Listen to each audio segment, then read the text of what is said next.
say that we are hosted by the Academy of Professional Dialogue, and remind everyone that coming up very soon in October is going to be our annual conference, and it's getting very close to the last moment you can get the early bird the ability to get a little reduced cost. So Jane, would you put in the chat for us a link to the site where they can get on the they can register for the conference if they'd like to. That would be really helpful. I will do that. Yes. All right. A bit slower than Bobby. I know Bobby would have done it by now, so I just need to, but I will, yeah. All right.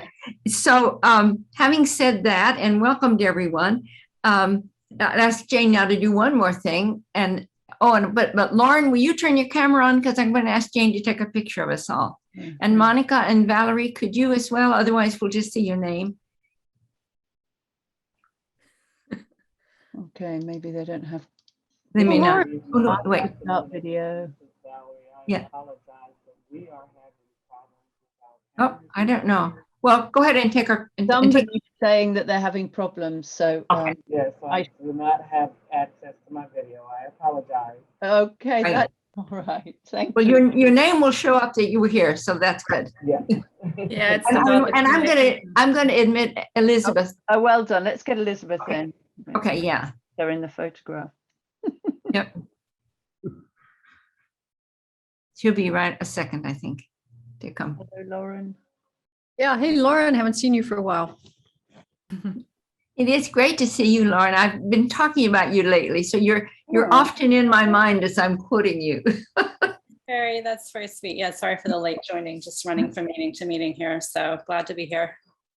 Good. All right, Jane, take our picture if you would. Yeah, everybody smile. Okay, I'll do another one. There we go. All right. All right. I smile, but I was smiling. And so we're already being recorded, so I will ask Jane if she will put the three of us, Linda and Daniela and I, spotlight so that we can turn it over to Linda and start the interview. I will do that.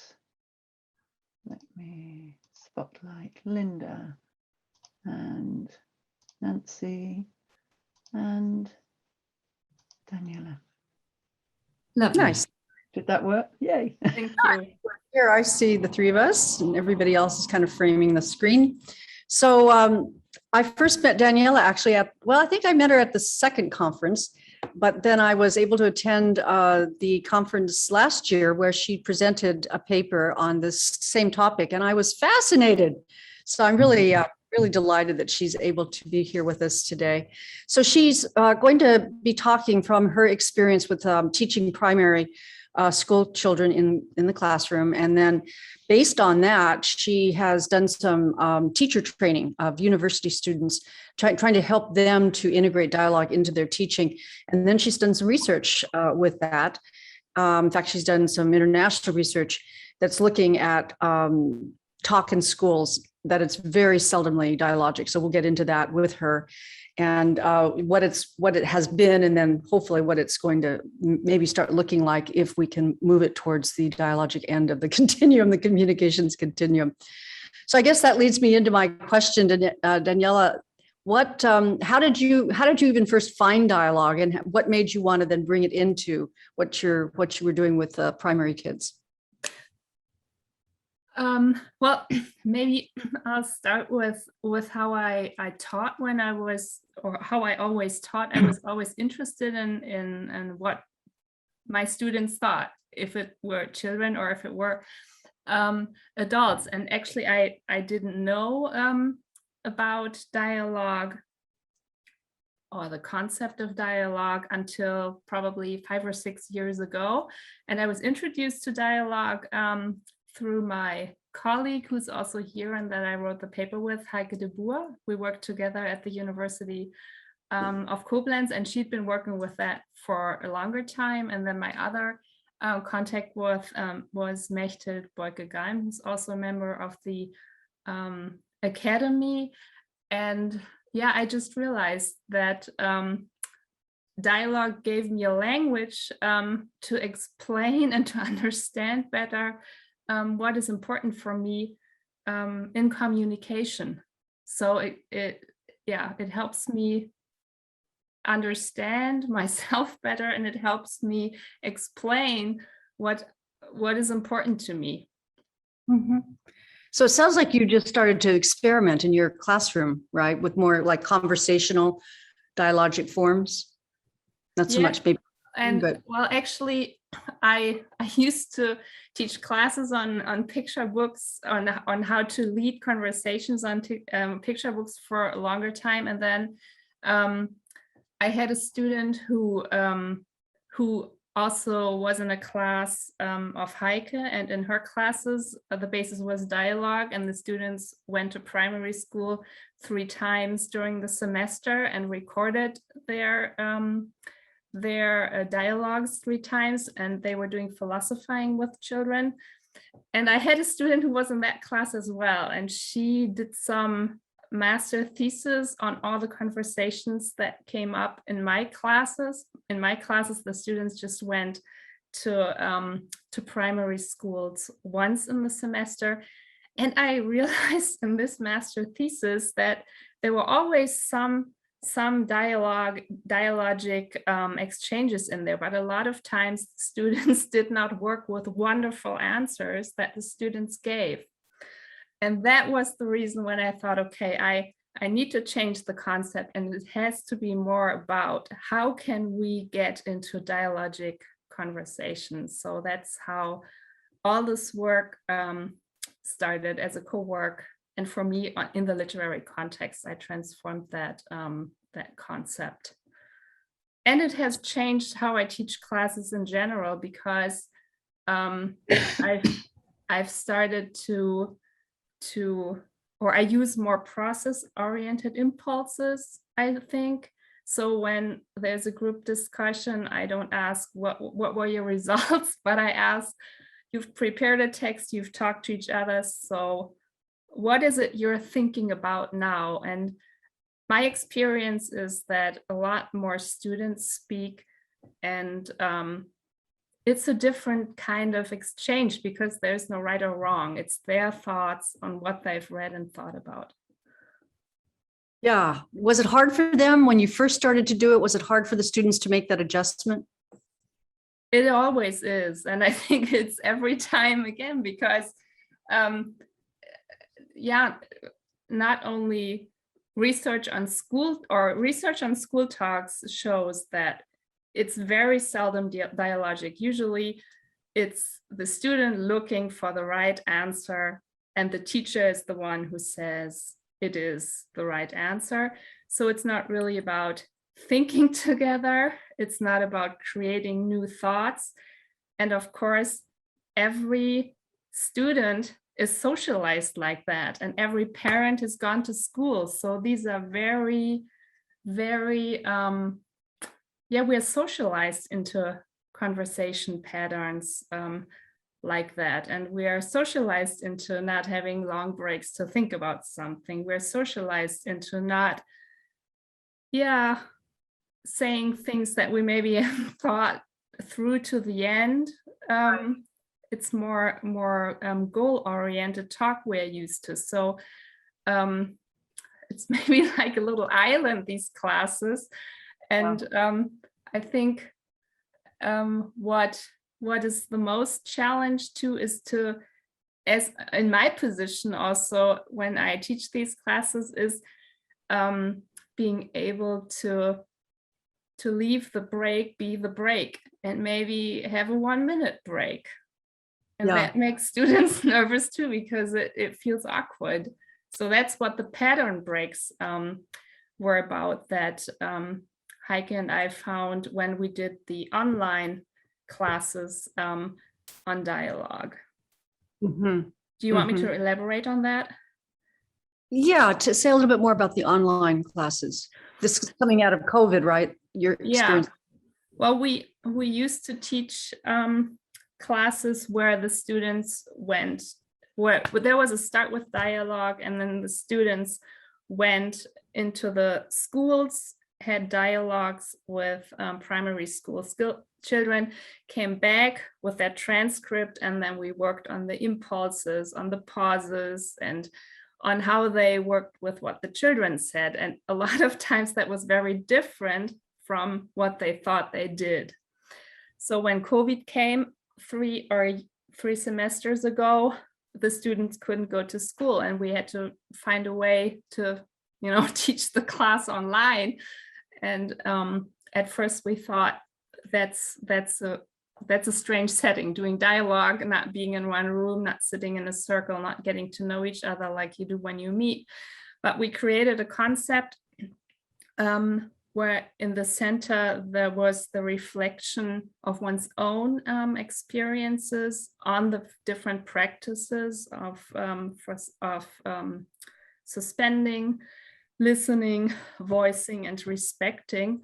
And that was very interesting to us because we had underestimated how different the experiences students have in institutions, but also in their everyday life, how different they are from dialogue. And it showed that talking in class, talking in university, or even sometimes when you talk in your free time, there's a lot of shame involved. There's a lot of fear involved of saying the wrong thing, the fear of saying something that nobody hears, of being judged, and of not being sure what is made with what you really say. So at the end of the semester, we did an online dialogue after they had done exercises in groups, reflected in written tasks, but also having online dialogues every 2 weeks. We did a dialogue to see what dialogue means to them. And that's where we found those, or where we took the dialogues and where we could find these pattern breaks. And maybe I don't want to name all of them, but one that is a lot of times addressed is the one of slowing down and really listening, not having the experience and experiencing then what a change it makes when there's a break in conversation, where you have time to think and it relaxes everyone involved. There's that they say they are surprised at what all sometimes is said when they just keep quiet and wait.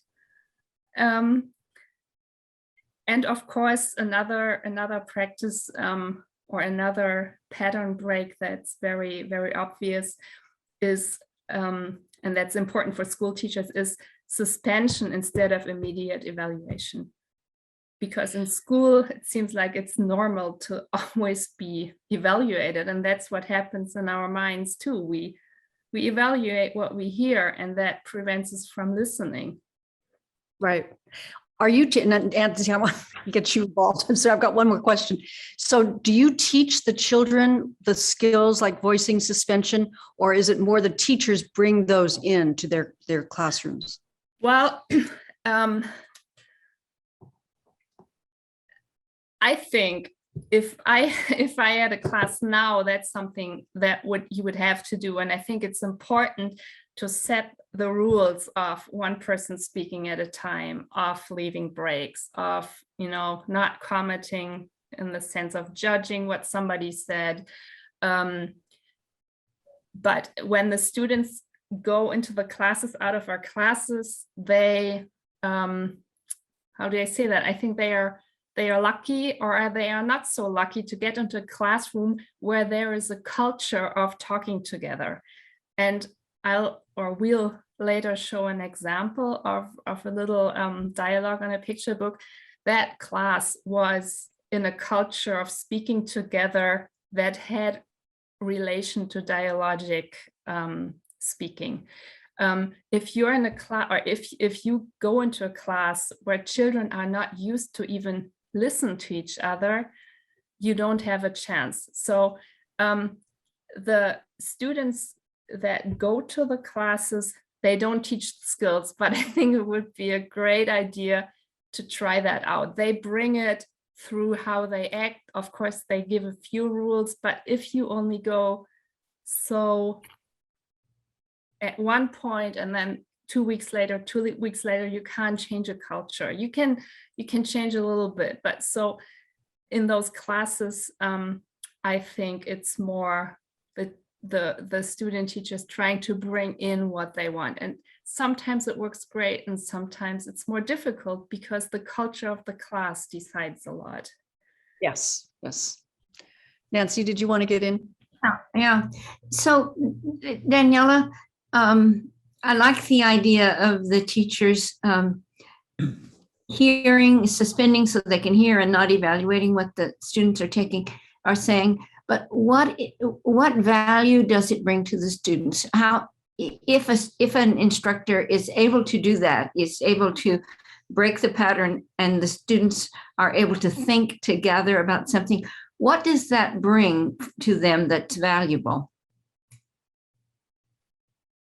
Well, I think that's something, or everybody wants to be heard and seen with our thoughts and ideas that we have. So I think if we manage to do that with young children, yeah, it helps them become, how do I say that? I think it's the basis to become a person and to become a responsible citizen, because I think it's part of being able to express your thoughts, talk them over with others, have the experience that there are people that have different opinions, and that's okay.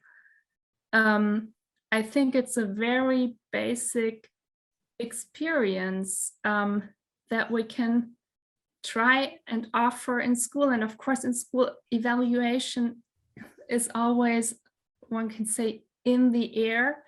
But I think with I really think the younger the children are, the better the chance. I think if you try and do that all of a sudden in 8th or 9th grade, it's a lot harder than when you do it with younger children, because they have not experienced the permanent evaluation that's part of the system the whole time. And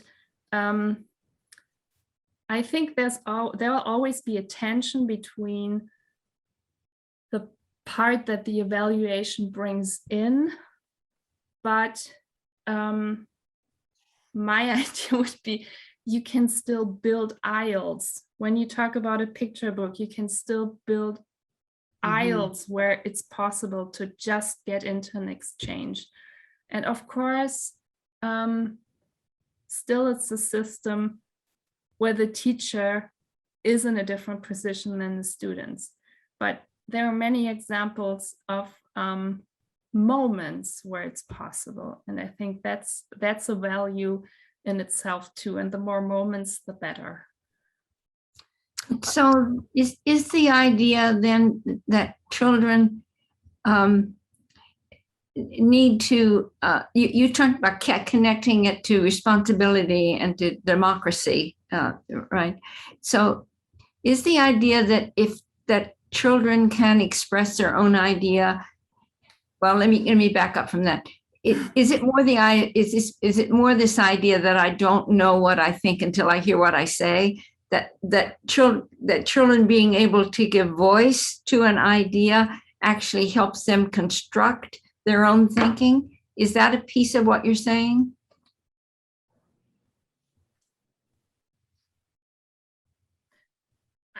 Actually, I never thought about it that way.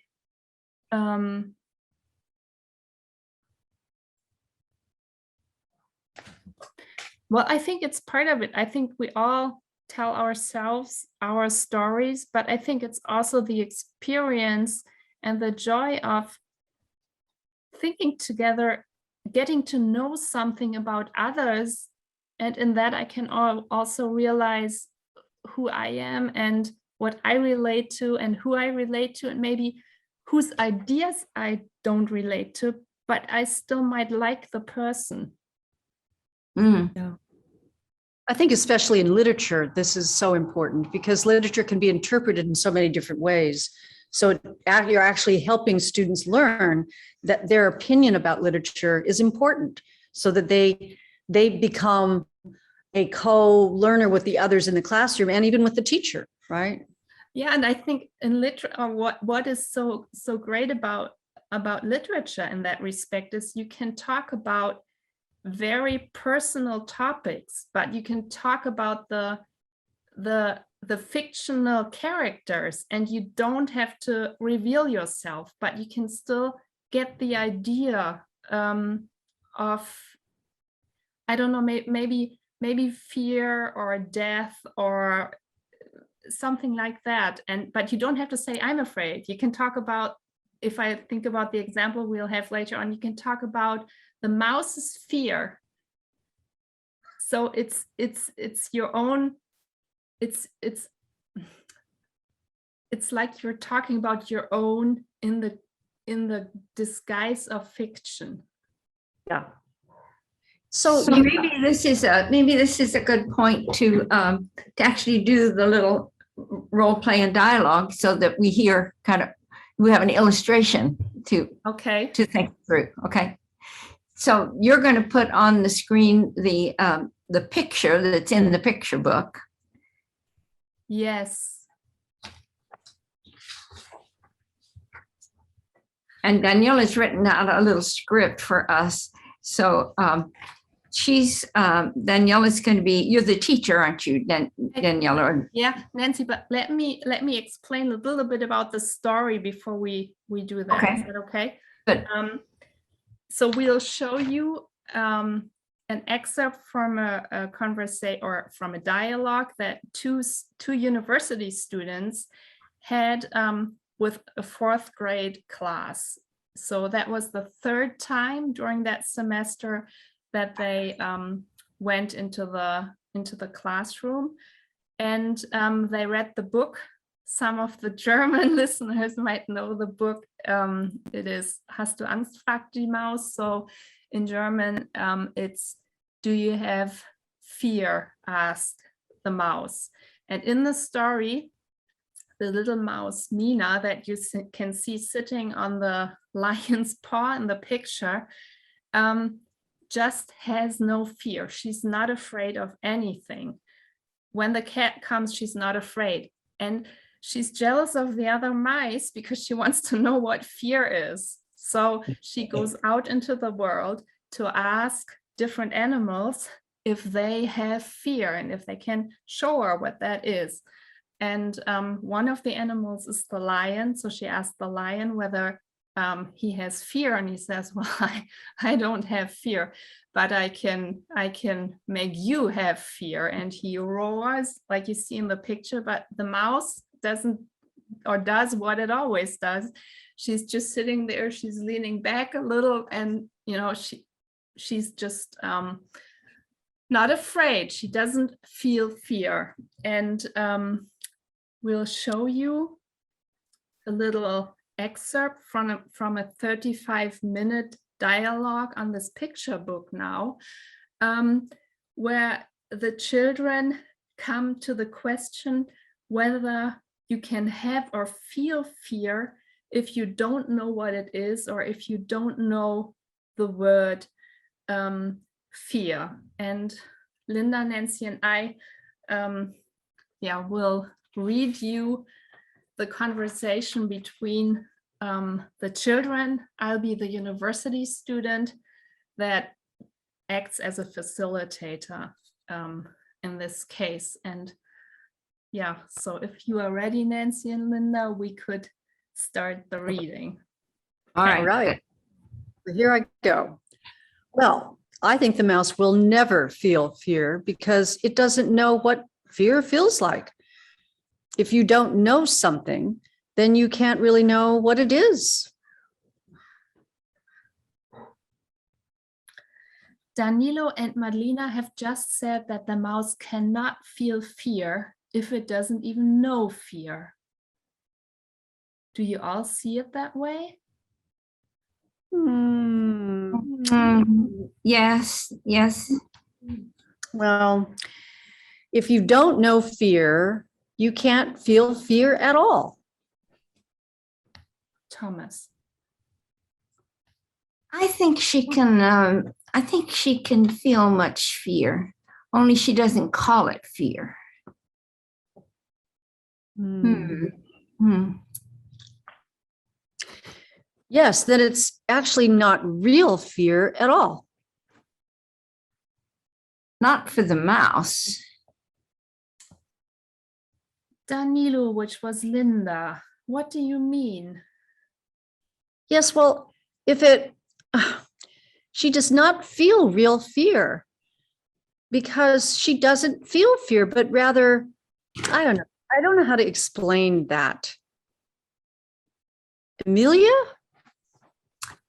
Well, I think she feels fear, but she doesn't even know that it is fear she feels because she doesn't know that.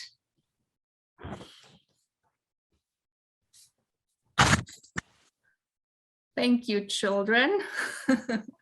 You're welcome. So I think that's a lovely example of how you really are slowing things down and by what you call pattern breaks.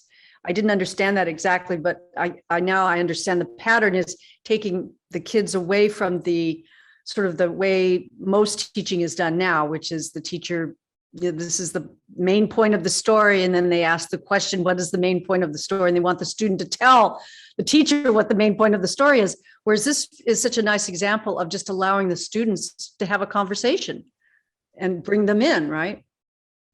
Yeah, I think, or what you were just aiming at, this is not about comprehension questions.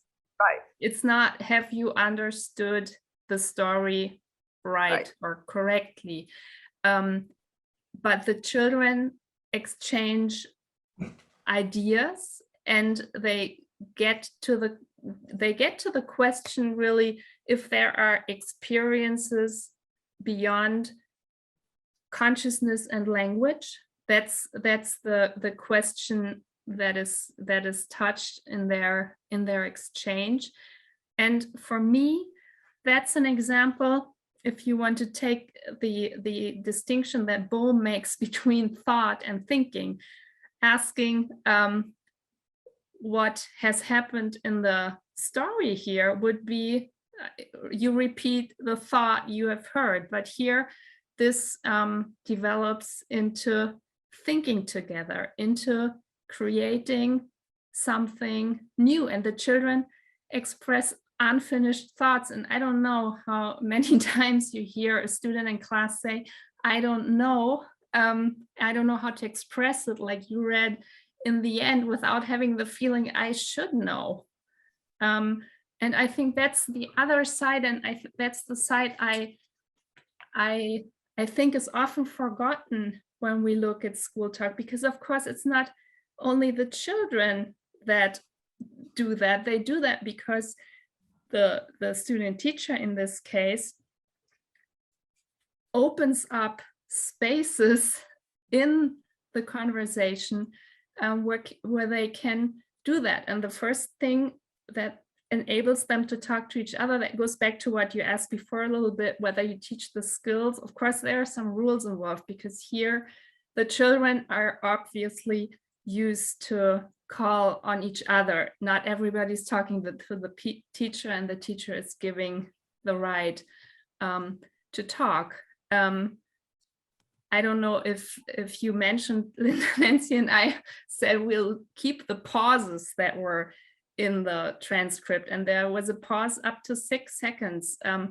That seems long. It's not really long. And there's research out there too that shows a break of 3 seconds is unusual. And if you just have a break of 3 seconds, more children speak, and the whatever they say is more complex.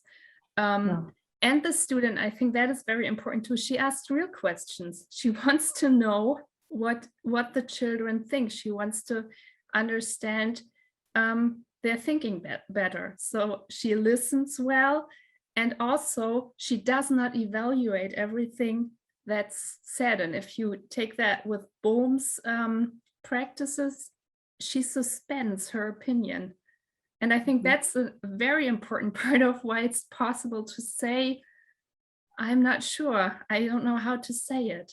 So in this little transcript, you can see that the student teacher is a learner as well. She also learned something new about what the children think about whether you can feel something that you don't know the word for. Yeah. So just from a global point of view, is this spreading quickly within educational institutions or not so quickly? Not so quickly. There is there's a handbook out on education in dialogue, I think is the title by Routledge. And the whole research in that field shows that it is very, very difficult to change the patterns of communication. There is a pattern out there that's been reconstructed in the 80s already by me, and it says initiation, response, evaluation, meaning there is a question, the student answers, and whatever he has said is evaluated. And today, that's still the dominating pattern. And there are many projects out that try to establish dialogic forms of communication, and they all show that even if you try, and even if you are very knowledgeable about what you think you want to do, it's very hard to put into practice when you're in the classroom. And Heike de Boer and I have worked a lot with the transcripts, and we think that having transcripts of your own conversations and reflecting on these, analyzing these, so taking it out of the flow. There's nothing out there that works with transcripts. It's a lot of video studies, but it's always, it's without having your own spoken word materialized in front of you, so you can really go through it again and see what you do. We think, and Heike has written some German publications on that, that's a good way to professionalize your conversational skills, but still, and that's what our article with the pattern breaks has shown us. It's hard and it's difficult. And I think if we think on, how do dialogues work and how are dialogues conducted, it happens everywhere that we have blind spots and that we think we leave breaks, but we don't. And I'm talking quite a bit now too, so this is a monologic setting. No, it's very, very hard to break and change this type of speaking.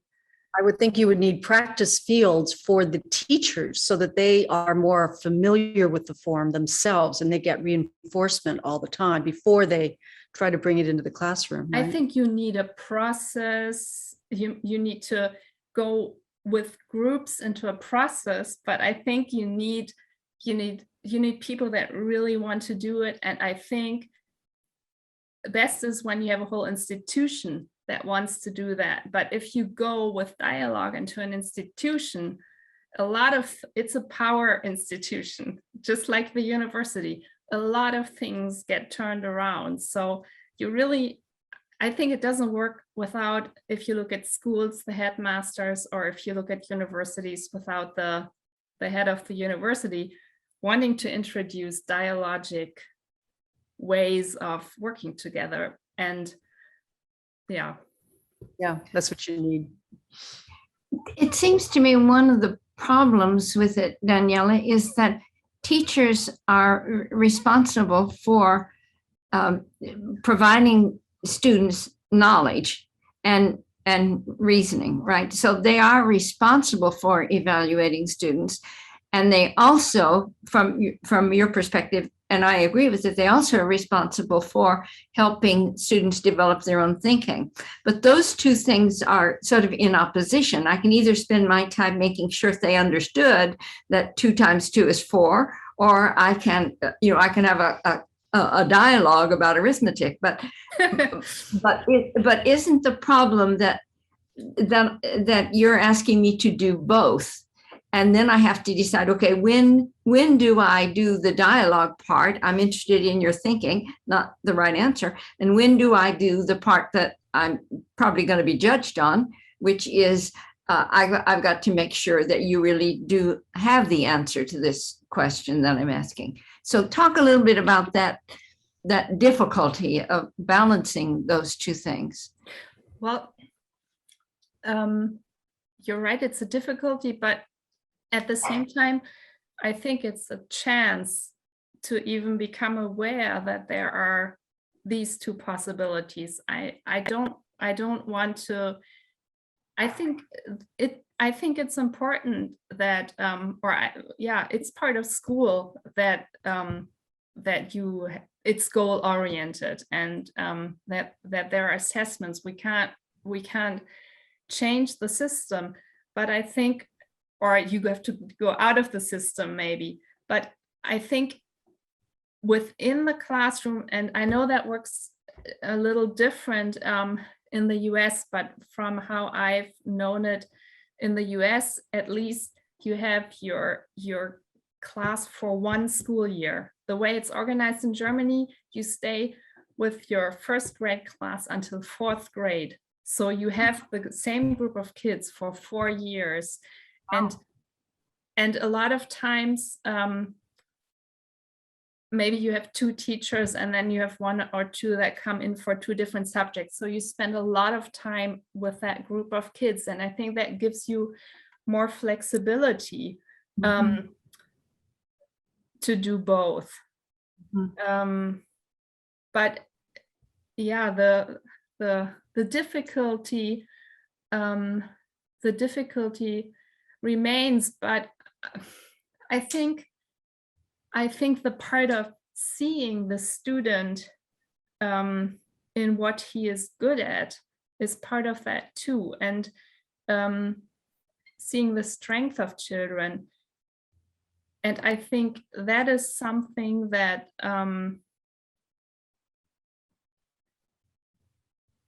that's part of the dialogic. I'm missing the word now. It's culture? Not a technique. It's the attitude is not the right word either. I'm not sure if there is an English word. The Haltung is what I'm looking for those who understand that. So I think, school's difficult. And I wonder if it also depends on the subject matter. If, for instance, if I was a teacher teaching literature, which our little role play was about, a little piece of literature, then it seems more possible to be dialogic, and in terms of people's understanding. But if I'm teaching a class in science, or I'm teaching a class in math, then it seems to me there's less possibility to use dialogue. I mean, what's your thinking about it from that perspective? I think not. Stance is what the word I was looking for. Thank you, Cliff. Dialogic stance. In science, I think if you talk with children, Heike de Boer could say more about that, because that's her topic of field of work too. When you do experiments, for example, with young children, and ask them about their what they imagine how the rain works, you can philosophize about that, and you can start from the ideas that the children have, and that can be very dialogic. And then of course you have a model that explains that. But I'll give you an example where you probably would say, well, that cannot be dialogic. But if you think about correct spelling, and maybe that's a little bit different in English than it is in German, because in the system in German is a little bit different. It's a little bit less about memorizing. It's a little more it's a little more systematic. So you can have implicit rules that you know how to write words, but you can have dialogues on why children think a certain word is written the way it's written, what words are maybe hidden in the word, how you can change it. That can be very dialogic. That doesn't change anything about the fact that the word, what's a good example? Sunshine is written the way it is written. The product or the correct word or the correct letters remain the correct letters, but maybe there are different imaginations and different ways how children, different strategies, how they remember how the word is written. In German, it's less about memory than in English, because the correspondence between the letter and the sound is not so, there are less correspondences than there are less variety in the correspondence than in English. But I think whether there is, and in science too, of course, it's a model. If we take Bohm and if we take Einstein, they explain the same thing, or the worldview, their worldview was very different. So you can have, I think you can look at things from a dialogic, you can look at everything from a dialogic point of view, but sometimes in literature, there might be 5 different ways to interpret a certain constellation between characters, and you cannot decide. Right. And in other contexts, there is that one correct written word, but you can still approach both subject matters in a dialogic way. So Daniela, I'm sitting with this question about. Let me just respond to that, but then I'll turn it back to you, Linda. So it seems to me, one is that the teacher needs to be aware of this is an opportunity for dialogue. And secondly, that the students need to be aware of that there are these 2 ways the teacher is teaching, that the teacher is now saying, okay, let's open this up and not worry so much about what's the correct answer. Let's really look at our own thinking about that. So it feels to me like the teacher would have to announce, if you will, we're going to do this now as opposed to this. Would that be correct? Yeah, I never thought about I couldn't have said that before like that, but when after having talked to you now, when you say like that, I think, yeah, it's important to set the frame and say this is what this is about now. But I think it's not, I don't think always, but in certain situations, maybe that's very, very helpful. Well, and that's what I was going to be asking, but more from the parent side. Since COVID has happened, I know I have a niece with young kids, and she has such a challenge with these lesson plans that she has to do online. So I would think if we were to really move dialogic conversation into the home, where a lot of teaching is still happening, you would want to have some kind of little training manual for the parents around this other way of interacting with their kids, which would be wonderful, because families could really use this form of dialogic conversation, which could spring from the school setting. I mean, I'm just seeing the opportunity. Has there been any work with parents at all in your experience? I've never done that. We have a colleague in the German Academy that is working with a school where she's also working with the parents, but I'm not sure what the exact setting is that she's using. Yeah, but I think that would be a great opportunity if you had teachers, parents, and students. That would be like a little, yeah, I don't know, maybe like the acorn that the tree grows out of. Just It would change our world if we really made a commitment to bringing dialogic communication into our schools. It would change the culture dramatically. I think that would be my hope. I think one thing that we have to be aware of is if we, I think the reason why it's not so easy is that the teaching paradigm is turned around, and that's a loss of power for the adult. Right. And there are, it means that we have to move, and that you cannot plan a lesson, and that's what's going to happen. Yeah, it would change everything. Right. And to you, Nancy, what you said before, that we need the outcome and we are responsible for what the students learn. When I teach classes, I'm not thinking of dialogue class, but I'm thinking of a class on a different topic. I sometimes have the situation that I'm thinking, okay, the students are now giving answers, and when is the point that I get in there? Because at first it's like, okay, where are they going? Then it's like, okay, I think here is something that I would like to reinforce, so it goes that way. And sometimes I think I just like to say what it is that I think is important. But then I'm thinking, well, if I hear what all the thoughts are now, sometimes it takes 15 minutes, and I think I could have said it just after 5.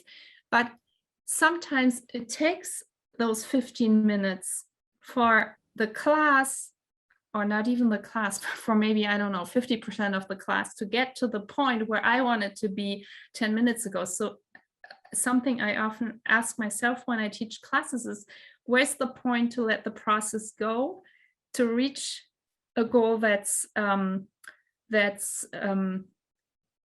the students really can get a hold of, and that takes more time a lot of times than it does when I maybe cut the process after 5 minutes and say where I want to go to and how I want to go further, because maybe I lose 90%. So that's important. There's no easy answer, I think. Yeah, it might take longer with dialogue, is what you're saying, what I'm hearing you say. Yeah, but maybe my shortcut may take even longer because they don't get there. Yeah. What I hear you say too is there's a real benefit for the teachers to know where the student is, because you can't really know what they're getting unless you're asking for their understanding consistently, right? I mean, you know what the right answer, you know what your goal is, but you can't really assess that until you kind of know where they are, and you can't know that until you start asking them questions. Yeah, and I'm sometimes surprised at what thoughts a text I give into the class evokes. Right. And what questions and what understandings and what misunderstandings maybe, but it helps me to connect and to see how I can go further. And sometimes it makes me nervous because I think, well, I thought we'd be done in 15 minutes and it takes 45. Yeah. Well, we are also thinking about time. We are ready to move ourselves into groups. So I'm going to ask Jane if she will put us into groups of 4. And Linda, do you want to say what we would like them to talk about if they're so inclined? Also, I think just take what you heard from what Daniela and Nancy and I have been talking about in terms of using dialogue in educational settings. You might think back to your own educational settings. You might think back, if you're a parent, how you interact with your kids. I know my niece talks to me constantly about the challenge of trying to co-learn with her students and do it the right way versus, and, you know, she doesn't know much about dialogue, but so I think just discuss how, from your point of view, we could bring more of a dialogic conversational form into learning and what that might look like for you in your own work and with your own children. Okay, so we'll be in groups for how long, Nancy? About 25 About minutes? 20 minutes. About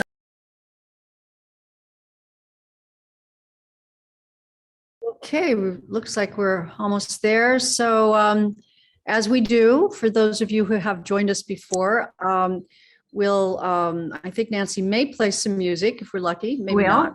Yeah, I Oh, will. Good, good.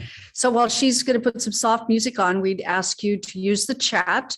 If you have any questions for Daniela, any comments, anything you'd like to just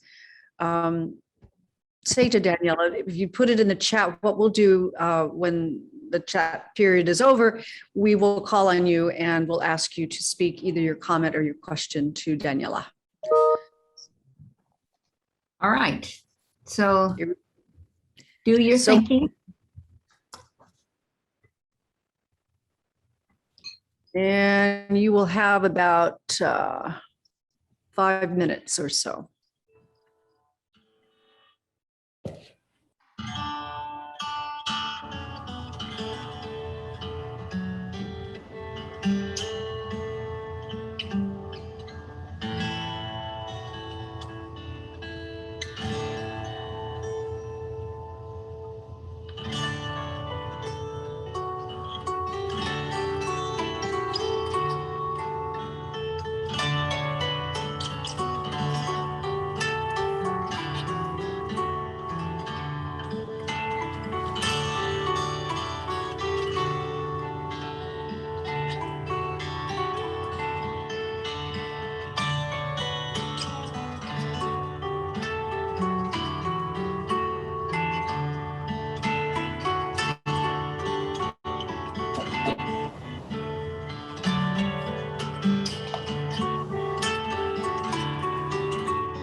Okay, well, got lots of interesting questions here. Tom, why don't you ask the first question about silence? That's very interesting. Yeah, Daniela, I was wondering about how you experience or what's your experience with silence with adults.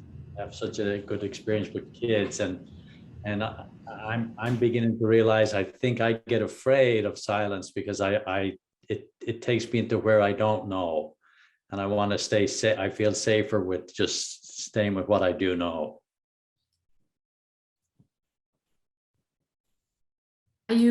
Tom, are you asking in a dialogue with a long I mean, the silence with yourself or the break? The break more when we're talking as adults, you know. So you're learning how to get those breaks in with the children. But, you know, we're all, so I love that thing about being socialized. So we're all socialized. How do we build those breaks into with our own conversations as adults? And that's where I think I get afraid. Yeah, So. and I think it's no coincidence that the breaks and the silence is also what the students always say at the end of the seminars, that is what makes them nervous, that leads them to speak even though they don't want to speak, just for the silence to be filled because it feels so uncomfortable. And when it's about the listening and the breaks in the classes we always let the students try out too what happens in conversations when they stay silent longer. And they say very different things. They say sometimes they are surprised at what they hear from people because they tell them more. But they also say that they get asked if they are not feeling well, if they are not okay, just because they don't talk all the time. And I think there are different reasons why it feels so uncomfortable. And I hear your question in a way that you're asking to, is it a fear of what's coming up in myself, but maybe also in the person I'm talking to? I don't really have an answer to that, but I think what helps if we would like to establish having more breaks in personal conversations I think it helps to say, well, I think I need to think about that, or to give it a frame so the other person does not have to think, well, did I say something wrong, or why doesn't the other person react? I don't know. I think it's a topic for a dialogue, maybe what happens in us when there is silence, when we think we are or should be in conversation. But I realize too, since I'm dealing with, or since I know about dialogue, I have a lot more conversations where I feel it's too fast. I also think, Daniela, that that sometimes when there's silence, my mind is so busy thinking about who's going to speak, or is anyone going to speak? Should I speak and fill a silence, rather than using that silence to think myself. Taking advantage of the silence rather than worrying about it. I think if I could train my mind in that direction to see this little period when no one is saying something is a free time for me to think, would be quite helpful thing for me to learn to do, I think. But Wade Pickering had a question about slowing down, which kind of related to silence. Wade, do you want to unmute yourself and ask and speak about it? It wasn't a question really, but just what you said. Yeah, well, I asked about slowing down and taking the focus off of results, something that Daniela said, and the three of you discussed, and we discussed in our breakout group as well. And it's something that I've also experienced in some of my own explorations in dialogue and some other approaches as well, that it actually tends to, my experience is that it deepens whatever conversation or experience it is that the folks I'm with are going through. And I just wondered, I know that the classroom is a different setting than that, but I also wonder about the potential of that to deepen the students' learning. I mean, yes, they know more about themselves, perhaps. I think it's wonderful, but does it also open them up to have a deeper experience of the knowledge as well that the teachers are working with? Anyway, that's a question or a comment. Thank you.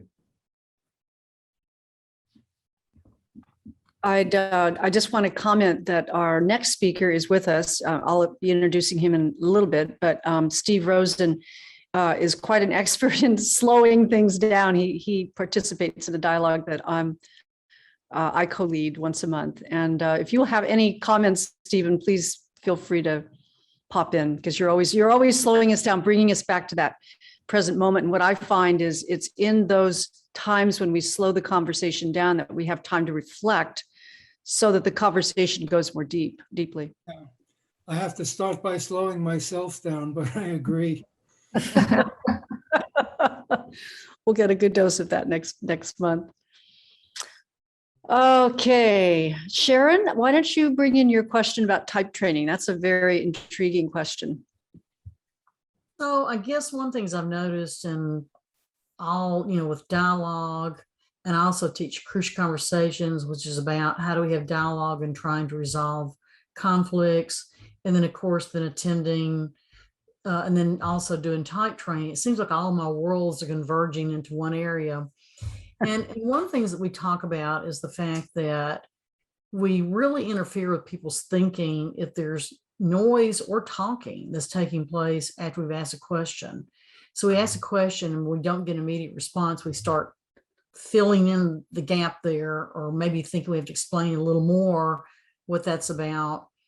And it's learning to have the self-discipline to hold our tongues.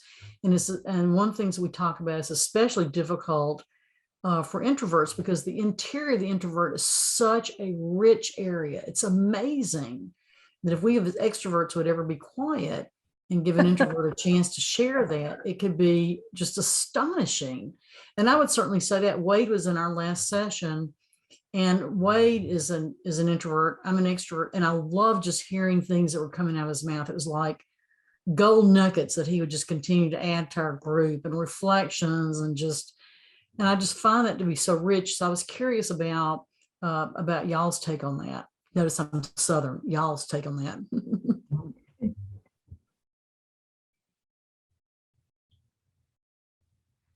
Do you have any comments, Daniela, on that?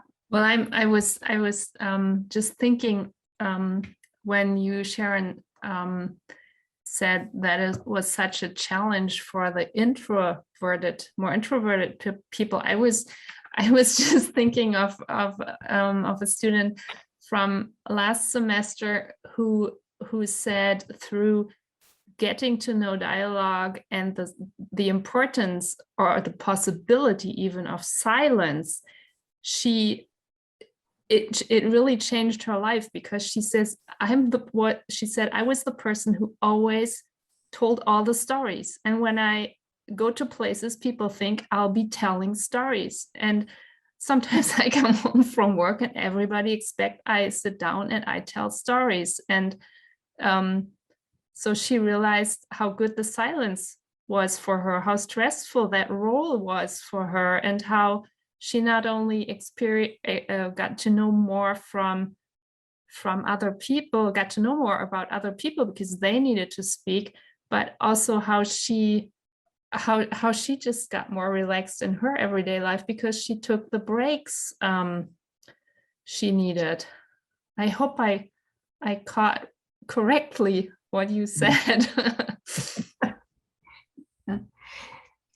Jane, I don't think Jane had a question, but she had some interesting comments. Jane, do you want to Yes, say a ma'am. little about your thinking? And I only wrote down a couple of them. I had lots of ideas as I was listening. I was thinking that Daniela, you put things in such a beautifully positive way. You know, talking about the responsibility and democracy that children use by talking dialogically, and the joy of thinking with others. And I was thinking that, because of course, in the work that I've done in particularly in corrections, but in other fields as well, when children are not given the experience of being heard or seen, then that can lead to violence at the most extreme. And a lot of offenders who've committed serious crimes, the fact that they have never been listened to is really key. So as well as it being a positive, I think it would prevent a lot of the negative things we experience. And I think in my comment, I talked about this kind of individualism that is leading to more, I think, a kind of deepening of the fragmentation that we experience. And so your comment about the joy of thinking with others, I think, you know, if this could be, I think we're all wanting your work to get much more widespread, then I think it would be a way in future generations of fragmentation maybe diminishing. That's the kind of aspiration in me.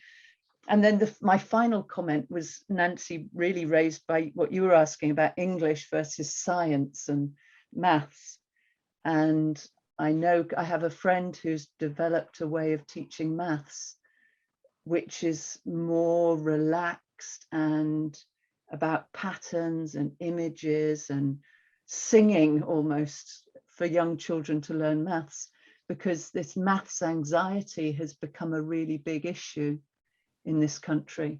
And the slowing down of teaching maths and thinking about what happens in maths rather than learning by rote and getting a hand up quickly to answer the question is I just wonder how connected that is to what you're doing. Thank you. It's very fascinating. I was very moved, Jane, by your saying that it's that the people who are in the prison say that I've never been listened to. That's really that's an important thing to know. You know, that will stay with me for a while, I think. Well, and I had an experience of going back to school. In my late 20s, I was working with a lot of engineers, and this kind of gets to your math question.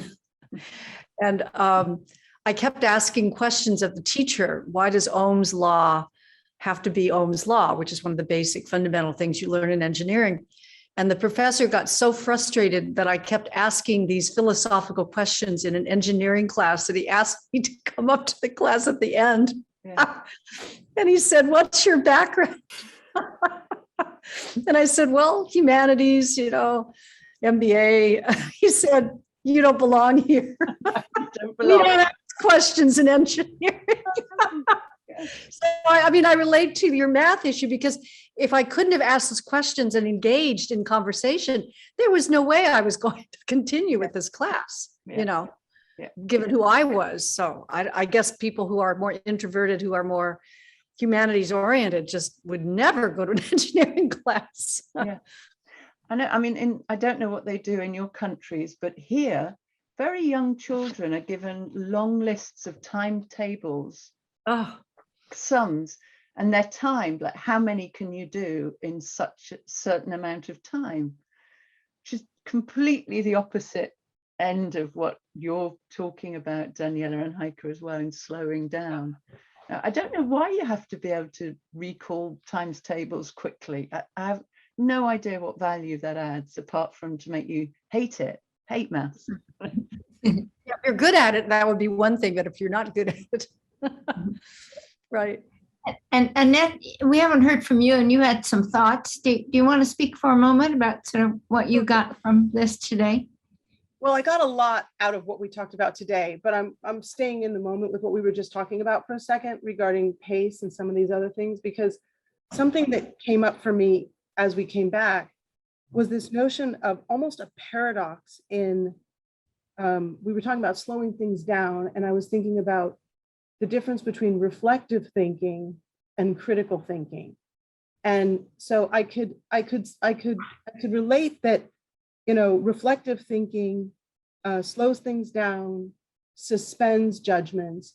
And then all of a sudden I had a critical view on critical thinking, when in the past we've wanted to engage others in critical thinking. And I would think that generally critical thinking was expanding the viewpoint.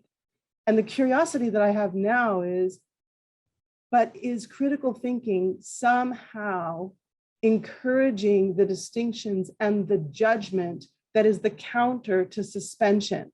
And does critical thinking increase the pace versus previously when they were saying, when Stephen slows the pace? So I was sort of just playing with some different thoughts that were surfacing around, do we need to broaden perspectives and sharing of what critical thinking is, so that it doesn't inadvertently bring judgments when we're really trying to use critical thinking to expand, which in a certain sense is that which is reflective. So that's where I was at, and that's very different than some of the other questions I had earlier. Yeah. Do you have thoughts in response to that, Daniela? That was a very thoughtful response that you gave. Well, I'm not quite sure, Annette, if I understand the concept that you have of critical thinking, but my understanding of critical can be critical in a supportive way, and can be critical in the sense of I disagree.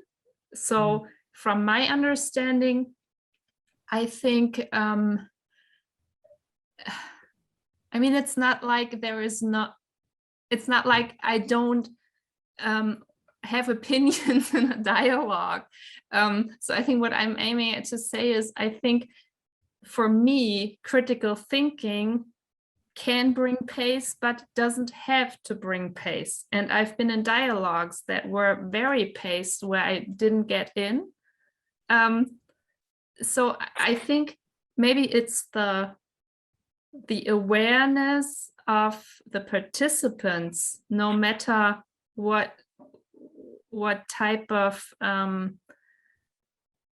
conversation it is, that can take pace out. I totally appreciate what you're saying. And I was laughing because I heard myself in even using the term critical thinking, because I had all these different, like, you can think critical thinking is if then logic, if this, then that will happen, right? You can think critical. I wasn't thinking of critical thinking as criticism per se. Oh, okay. I was thinking of it in terms of, but we're asking people to judge. And so is there a way to judge in a way that is expansive, that is simultaneously suspending judgment? You're engaging your critical faculties and suspending judgment. And so that's where, like I said, it was a trail. I just started following. That's an interesting question. And I'd like to connect that to something that is a very common practice in German schools. Children, when children are a lot of times asked after a story is written, how they liked the story.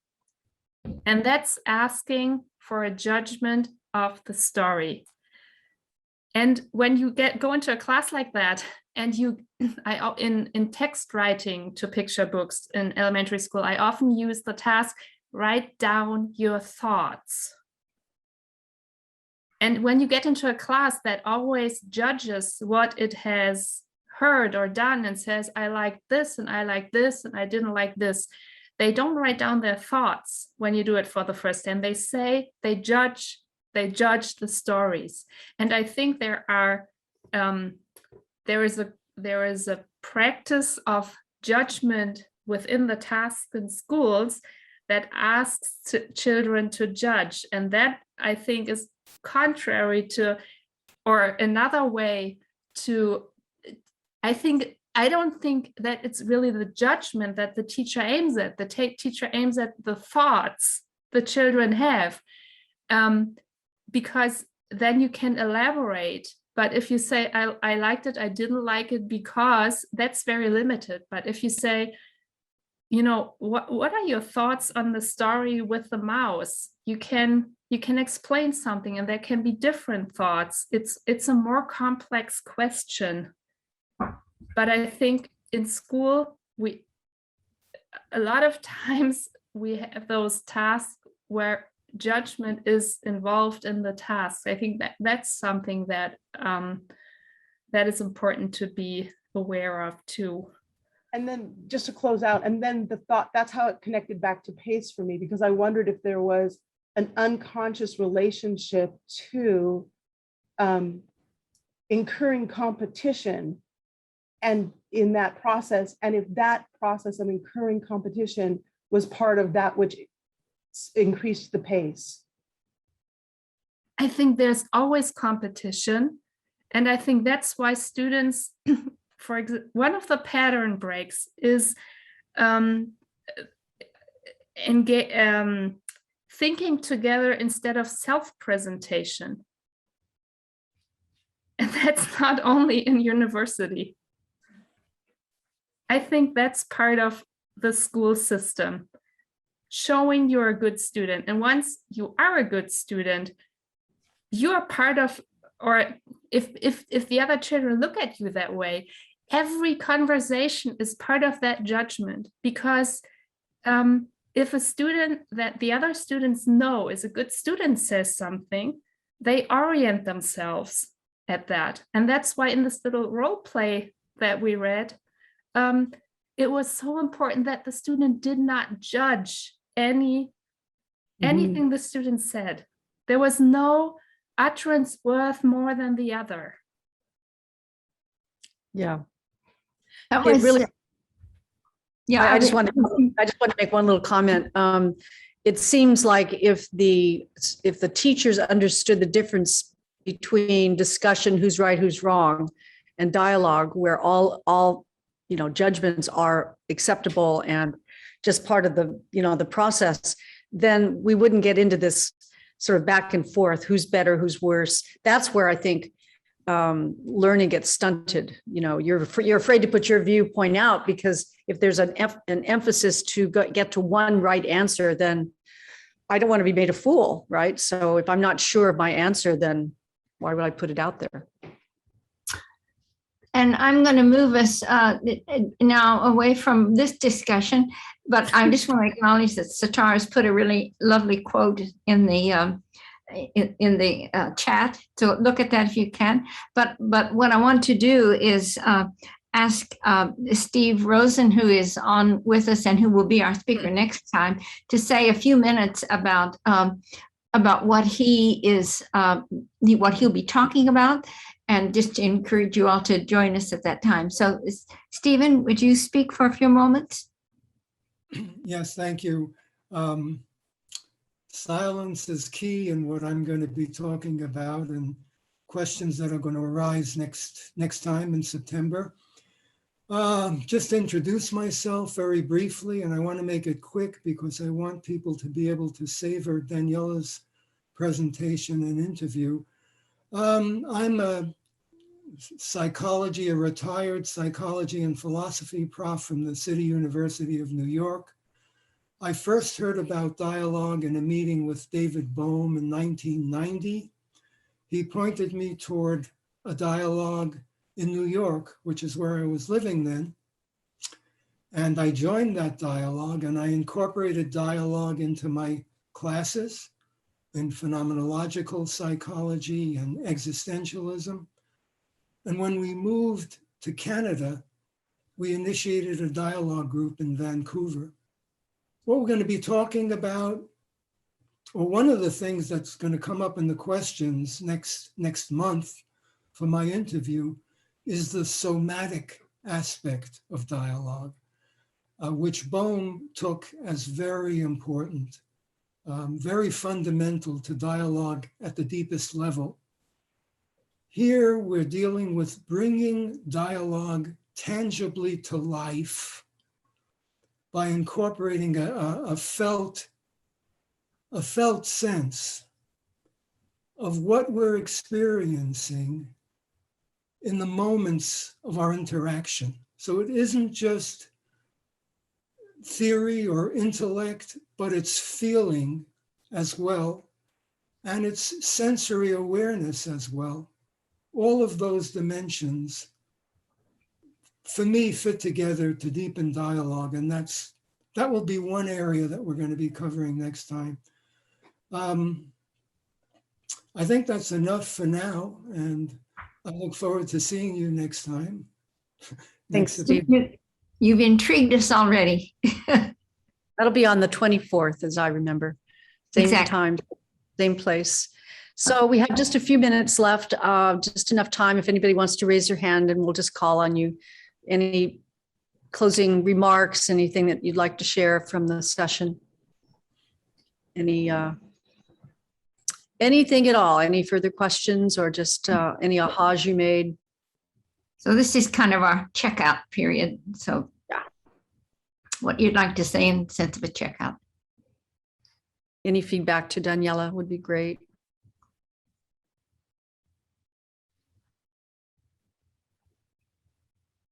Can I come in? Sure. Please. Jane, you're on. I'm on, thank you. I feel very inspired. I'm kind of wondering what I do with it all, if you know. So I'll work that out slowly after this call. I just really admire the work, Daniela, that you do. And I know Heike is very important in that work as well. Because sometimes within the academy, there are people who are more philosophical and go deeper in their dialogue. And then there are people that are out, you know, we know the story of Virginia, where there are people who think perhaps less deeply, but are doing things that make a difference. And I think you do both of those things really skillfully. You're out in quite a brutal, really, profession, teaching and the education system. And you're doing really deep work about what it means to slow and think and engage very differently. So you kind of bridge those two worlds very successfully, I think. So thank you for bringing your work, and with the rigor that you do, transcribing and care with looking at every detail is just wonderful and so professional. So take many, many things away. Thank you. And could I call on Wade? Yes, just quickly. Just say thank you, Daniela. Thank you to the facilitators. I'm very encouraged by what I heard about many of the things said, but also especially the conversations around slowing down and deepening what's going on, deepening the process. Really appreciate that so much. Thank you.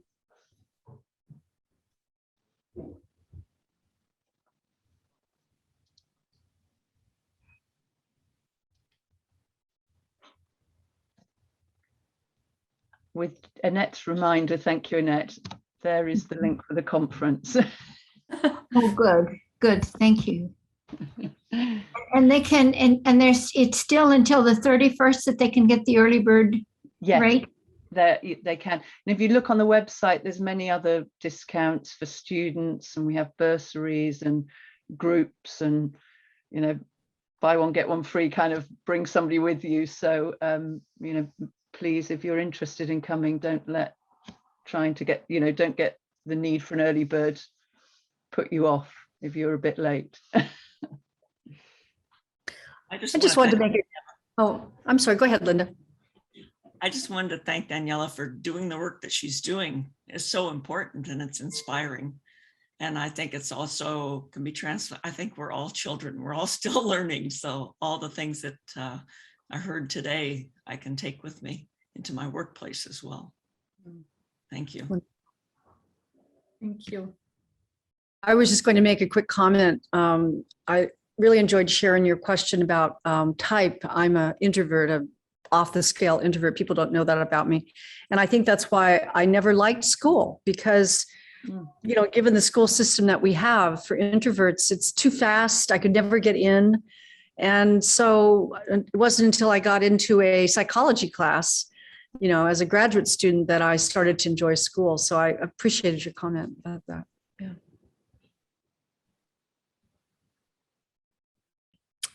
Any other thoughts? What I'm thinking about is, I think there's a big distinction between having an idea and understanding and knowing something. And I think we all act all the time as if we know everything, and but we should be hanging out with trying to understand more.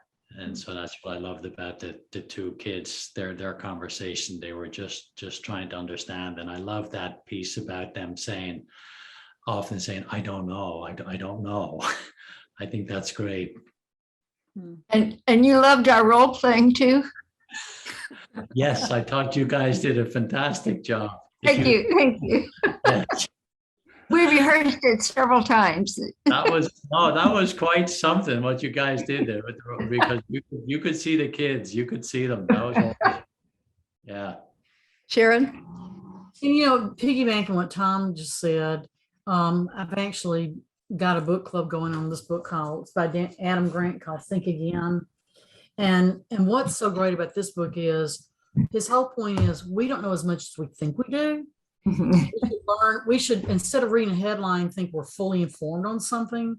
We should start saying, you know, I don't know enough about that to comment.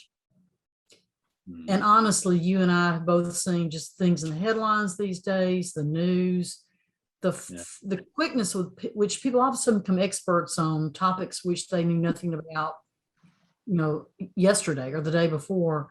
And I think the slowing down piece and the humility that's got to go along with that are just huge. Nice.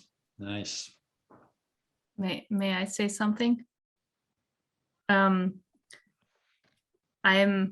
just remembering where you said that one thing that when I worked as a teacher before I worked at the university, and my school, the children in my class, at first they were, when they would say something, I would answer, well, I don't know, maybe you look it up or I look it up and I'll tell you tomorrow. They were like, but you're the teacher, you must know. So in first grade, it took quite a while until it was clear that the teacher can say, I don't know, but I look it up. I think that is something that's projected onto teachers. And then something I became aware of was when you were in the breakout groups, and I was talking to Linda and Nancy, and Linda asked me, well, where did you learn about dialogue? And she asked me, you know, where I took a class, and I said, well, I never took a class. And in that, I realized I learned all I know about dialogue by doing it with university students, I think. So I've developed what I know from there. And then of course, I've had dialogues in other contexts, but I never took a class. But I think that was the most intense experience. And to be honest, I think, and that's kind of surprising to me, the most intense experiences were probably the online dialogues during COVID now. So yeah, thank you for that question, Linda. I couldn't have said that before. Yeah, well, you self-taught, I guess. Were you during COVID, were you dialoguing with other teachers or dialoguing with students? Well, mostly with university students, but then Heike and I teach at different universities, but we had parallel courses. So we'd always get back in between and reflect with, you know, what worked, what didn't work, and then go from there. So yeah, but Linda, I think it's not self-taught. It's taught in interaction with learners. Right. That's what my realization was. Nice. Nice. That's a lovely comment to end on, Daniela. Thank you so much for today. Yeah, you can read how appreciative people are in the chat. So you've influenced and impacted a great number of people today in your interview. Thank you for being here. Well, And thank you. May I say thank you, Linda and Nancy, for the invitation. And also thank you, Linda, for the kind introduction. I kind of missed that on the start. So thank you at this point. You're so welcome. Thank you. And thank you everyone for coming. We couldn't do these without you. So we'll see you Thanks, next month. everybody. Hi, everyone. Thank you.